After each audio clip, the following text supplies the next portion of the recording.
Sétimo ano. Vamos para a correção aí da página 34, onde era para vocês observarem as imagens aí do Rio de ontem e o Rio de hoje.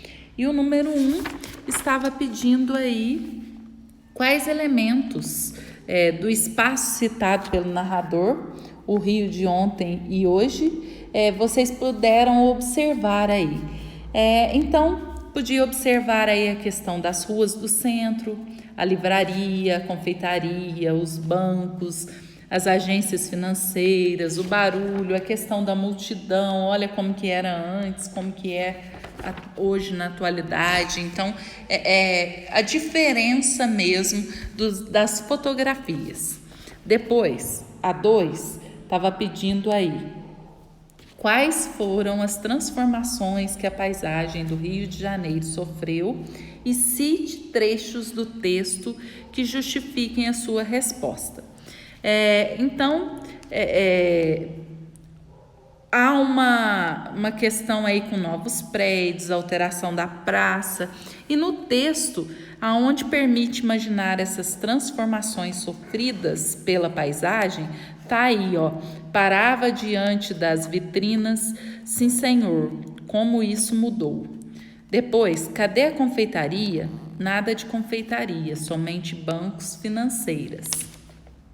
Depois, a 3, a que motivos podemos atribuir essas transformações? Então, as transformações dos nossos espaços se devem geralmente às novas necessidades, ou aumento da população, que aí vai se expandindo, ou mudanças econômicas. Por exemplo, na nossa cidade, novos loteamentos estão surgindo. Isso por quê?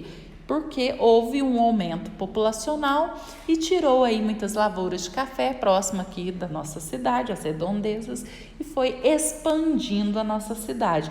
São motivos que atribuem essas transformações que passam um local.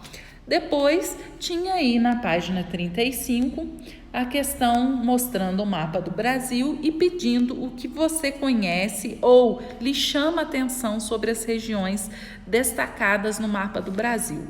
Então, está mostrando aí um mapa político do Brasil, com as regiões Norte, Nordeste, Centro-Oeste, Sudeste e Sul. Essa é uma resposta pessoal, aonde você vai falar o que mais lhe chama atenção quando olha o mapa do Brasil, mostrando essas divisões regionais.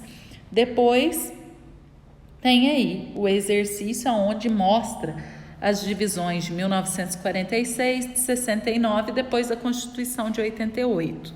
Aí pediu para anotar as diferenças entre as divisões de 46 e 69 e 88. Então, o que aconteceu?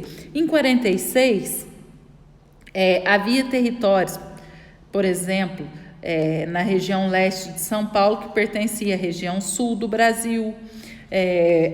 Também o Distrito Federal ficava no Rio de Janeiro, a capital do nosso país era no Rio de Janeiro. Não havia os estados do Mato Grosso do Sul, nem do Tocantins.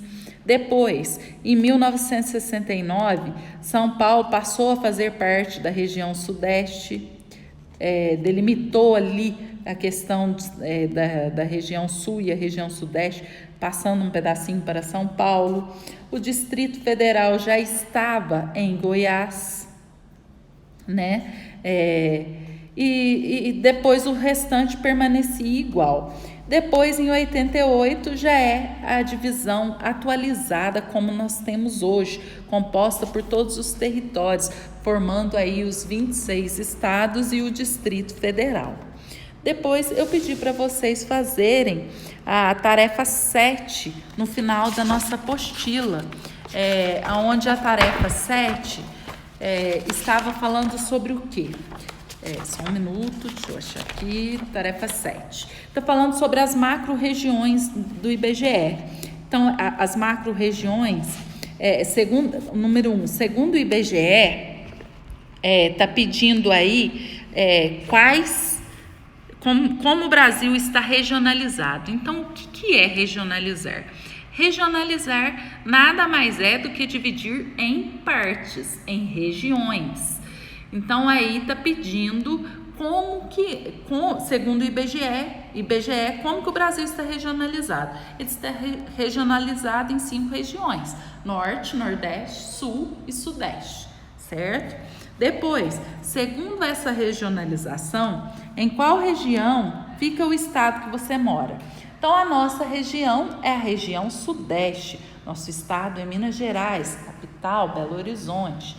Depois aí, no número 3, pesquise palavras e expressões linguísticas que representam a região em que você vive e organize no espaço abaixo, formando um painel. Então, são palavras que nós encontramos apenas aqui no nosso estado, na nossa região. Eu prefiro que vocês falem sobre a nossa mesmo. Por exemplo, o ai, o trem. Então, são as palavras que o mineiro fala. Tem até muitos... você vai encontrar aí no YouTube, no Facebook, põe palavras que o mineiro fala. Por quê? Porque a gente engole alguns pedaços, algumas partes das palavras. Falamos muito ai, falamos muito também trem. Esse trem, e que não é o trem que anda na linha. Então, há várias palavras para vocês falarem e trabalharem aqui nessa tarefa, tá? Fico aguardando as fotos para me ver também as palavras, né? Então eu vou olhar lá o que cada um mandou para mim, tá? Abraços, até a próxima aula.